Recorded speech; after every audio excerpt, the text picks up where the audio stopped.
Bonjour et bienvenue dans cet épisode spécial où nous allons parler d'un livre magnifique. Et aujourd'hui, je suis en face de l'auteur, Olivier Sept-Talaja. Bonjour. Bonjour Spola, comment vas-tu? Ça va et toi? Écoute, ça va. Vivre pour mourir. C'est un livre très très intriguant, un titre très très intriguant. Et là, on va passer à une petite lecture d'un extrait pour que les gens sachent un peu à quoi s'attendre lorsqu'ils ouvriront ce livre. Parfait. Ok.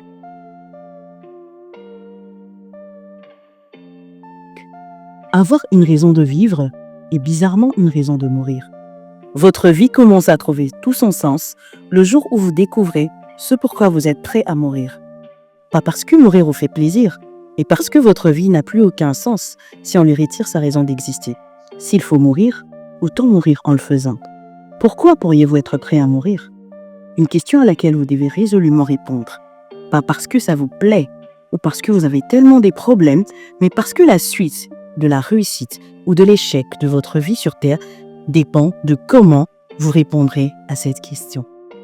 Voilà un extrait du magnifique livre « Vivre pour mourir » de Olivier Sept qui est avec moi. Alors Olivier, dis-moi, pourquoi ce titre? Je sais pas, t'as dit dis-moi, j'allais dire moi. Pourquoi ce titre? Pourquoi vivre pour mourir? Allez, quand tu dis pourquoi, tu veux savoir d'où me vient l'idée du titre, exactement. Allez, je vais faire un voyage dans le passé, parce que ça date quand même de... Tu sais, vivre pour mourir, j'ai eu le titre, ça va faire 7 ans. Comme 7 ans. Voilà, écoute, c'est Olivier Sept qui parle. Alors, depuis, c'était dans une phase de ma vie où je traversais un moment où je me posais beaucoup de questions. J'avais beaucoup de questions sur qu'est-ce que je suis vraiment censé faire sur la Terre, en fait. Je suis là, pourquoi? Vas-y, j'ai étudié, je travaillais, voilà, je vivais. Mais après, en même temps, il y a comme cette question qui est venue dans ma tête pour me demander qu'est-ce que tu fais ici? Pourquoi tu es là? Tu fais quoi là? La vraie raison pour laquelle tu es là, c'est laquelle? Alors, en y réfléchissant, je me suis dit, écoute, tu vas les prier. Parce que là, je me perds à y réfléchir tout seul. Et en priant, j'ai eu une révélation, si je peux le dire comme ça. C'était comme quelque chose qui j'ai envie de dire, c'était comme une pensée qui revenait à chaque fois. Et c'était genre, pourquoi tu es prêt à mourir? Pourquoi tu es prêt à mourir? Et pendant que je continuais mes moments de prière, je méditais et je lisais l'histoire de Jésus qui, au tout début de son ministère, fait asseoir ses disciples, il les recrute tous. Après, parmi les premières choses qu'il leur dit, allez les gars, je suis en train d'aller mourir. Mais c'est paradoxal, tu ne nous recrutes pas pour nous dire que tu es en train d'aller mourir. Normalement, quand tu nous recrutes, c'est pour, les gars, j'ai un gros projet, voilà. Mais Jésus recrute 12 disciples et puis il leur dit, allez les gars, je suis en train d'aller mourir. Comme si la raison pour laquelle il était venu sur la terre, c'était de mourir. Alors de là, je sors de cette retraite avec une conclusion. C'est que celui qui découvre, ou si je parlais pour moi, si je découvre ce pourquoi je suis prêt à mourir, alors j'ai découvert ce pourquoi je vis. Wow. Donc la vie n'a le sens que si tu arrives à découvrir ce pourquoi tu es prêt à mourir. Ça devient de la raison de ta vie. Voilà, le vivre pour moi. Wow. C'est très très inspiré. On le sent très bien. Je l'espère. Et alors, ce que je veux savoir, j'ai lu quelques passages et je suis tombée sur un passage qui parle qui insiste sur la nécessité de comprendre pourquoi nous sommes sur Terre. Alors, qu'est-ce que tu diras à quelqu'un qui n'a pas encore trouvé sa mission de vie ou qui a peur de ne jamais le découvrir? Alors, je dirais à cette personne-là, ce qui suit, il faut absolument que tu te résolves, que vous puissiez vous résolver à trouver ça rapidement. Et tu sais pourquoi? Parce que la Bible, dans son entièreté, où en la lisant, en la méditant, vous vous rendrez compte que on aura des comptes à rendre lorsqu'on sera de l'autre côté, après la mort, mais ça ne sera pas pour le nombre de voitures qu'on aura achetées, ça ne sera pas pour le nombre de maisons qu'on aura construites, ça sera pour rendre compte par rapport à la mission pour laquelle Dieu nous a envoyés sur la terre. Donc on est tous ici sur la terre avec une mission, avec un but, avec un objectif. Dieu n'est pas un gaspilleur. Ok? Dieu, quand il t'envoie quelque part, il t'envoie avec une mission. Il s'attend à ce que tu fasses la mission et que tu reviennes avec un rapport de mission. Alors maintenant, si vous ne savez pas pourquoi vous êtes là, ça complique le rapport de mission. Donc si vous ne savez pas pourquoi vous êtes là déjà, ça fait que vous ne savez pas ce que vous êtes censé faire. Et si vous ne savez pas ce que vous êtes censé faire, ça veut dire que vous occupez la place de quelqu'un d'autre. Et d'ailleurs, quelque part dans le livre, j'explique que quand vous ne savez pas ce pourquoi vous êtes sur la Terre, vous créez deux choses. La première des choses que vous créez, c'est que vous créez un vide à votre place. La deuxième des choses, c'est que vous créez un problème à la place de quelqu'un d'autre. Donc, ça veut dire que si vous n'êtes déjà pas à votre place, ça veut dire que votre place est vide. Et que si vous pensez être quelque part, ça veut dire que vous êtes sur la place de quelqu'un d'autre. Et ça crée déjà un problème. Alors du coup, il faut absolument que chacun d'entre nous découvre c'est pourquoi il est sur la Terre, qu'il le développe et qu'il le distribue.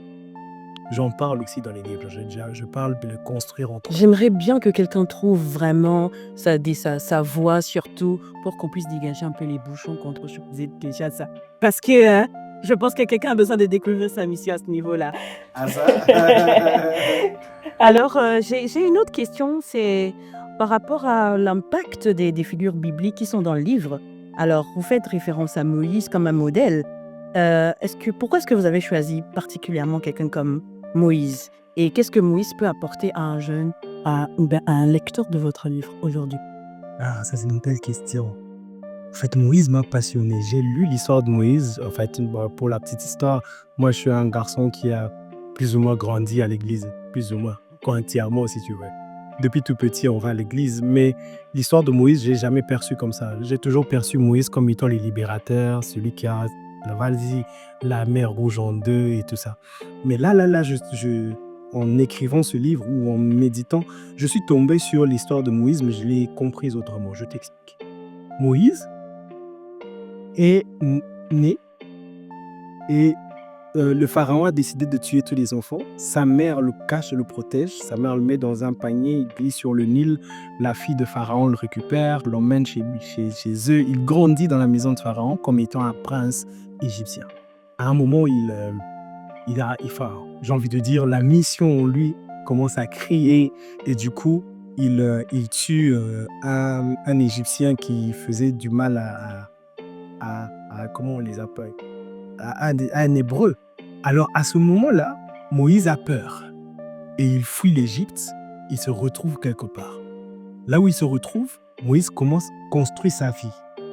Il a un job, il a une famille, il travaille chez un monsieur appelé Jéthro. Il se plaint pas. Il fait sa vie. Alors dis-moi, quelqu'un qui, on aurait dit en lisant, vas-y, il a trouvé son chemin.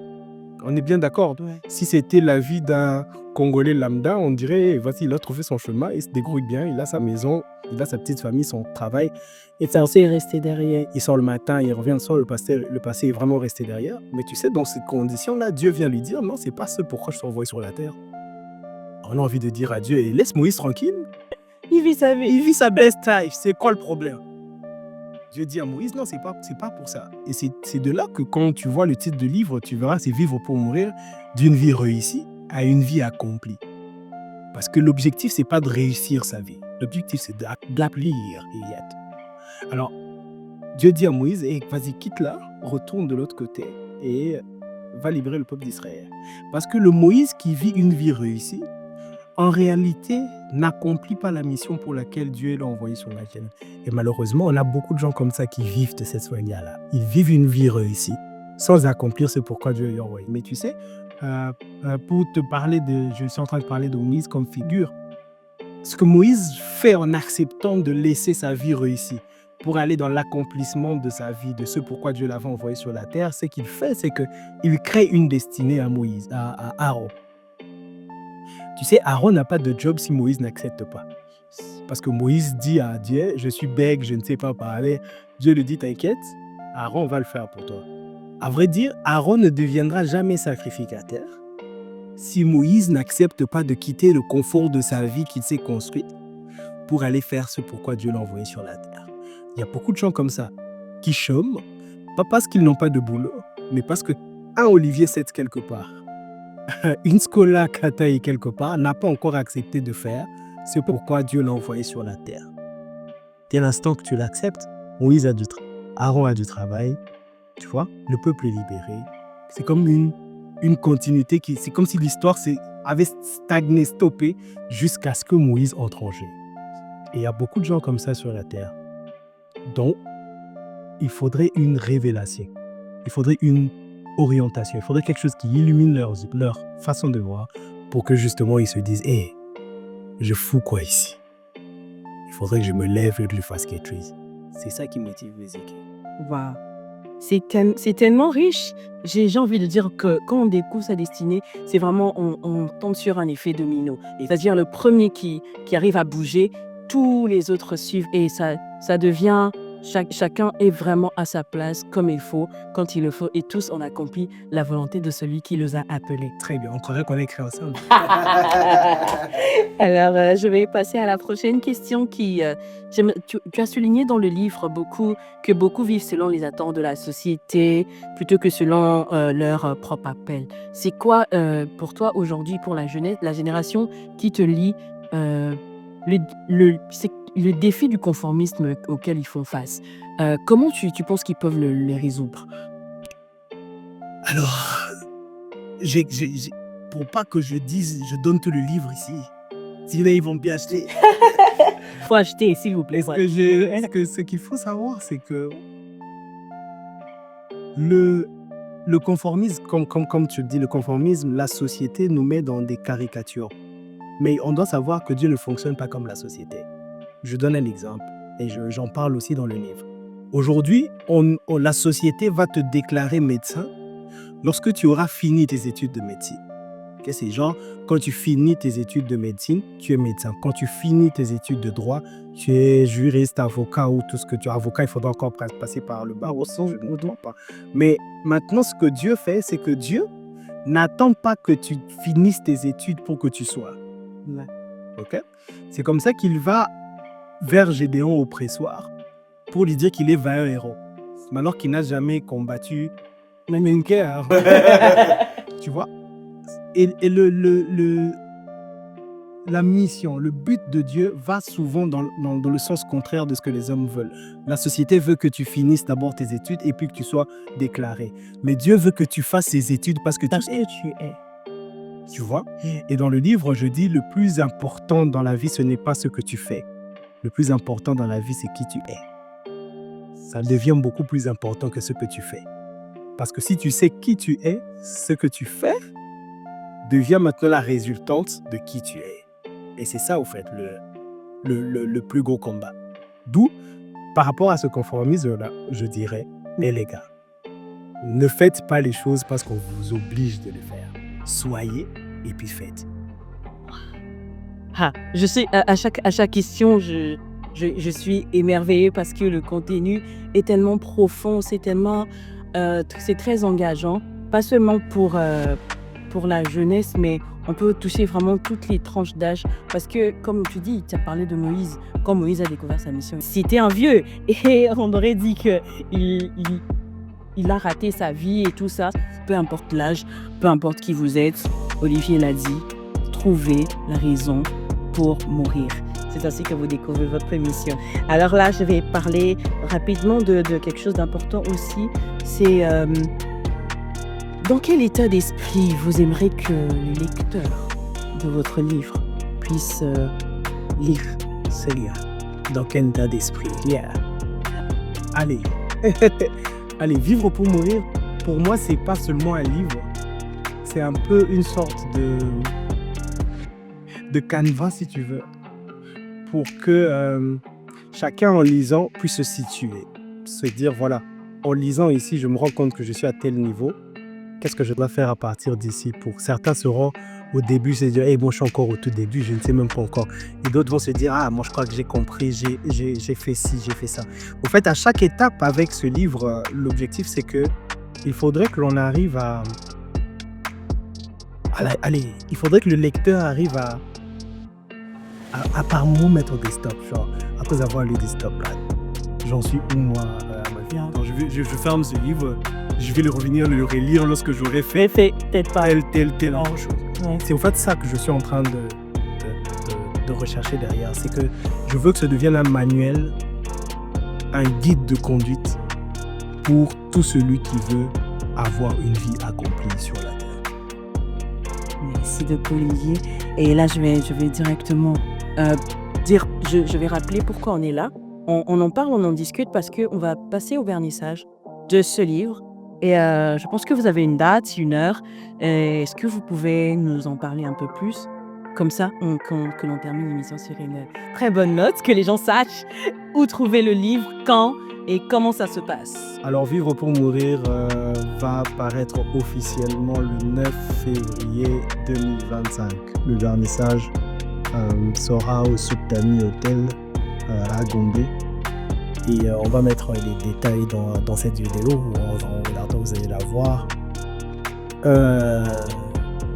Elle m'a un peu stressé parce que si je me rappelle, maintenant je suis proche du genre. Et c'est bien. Mais allez, on est prêt pour ça et on vous attend. Vous allez voir les numéros pour réserver vos places. Si vous ne l'avez pas encore fait, faites-le. Et nous croyons que Dieu va nous bénir par ce livre. Merci beaucoup, merci d'être passé. On se dit à bientôt le 9 février au Sultani Hotel. À très bientôt. À très bientôt.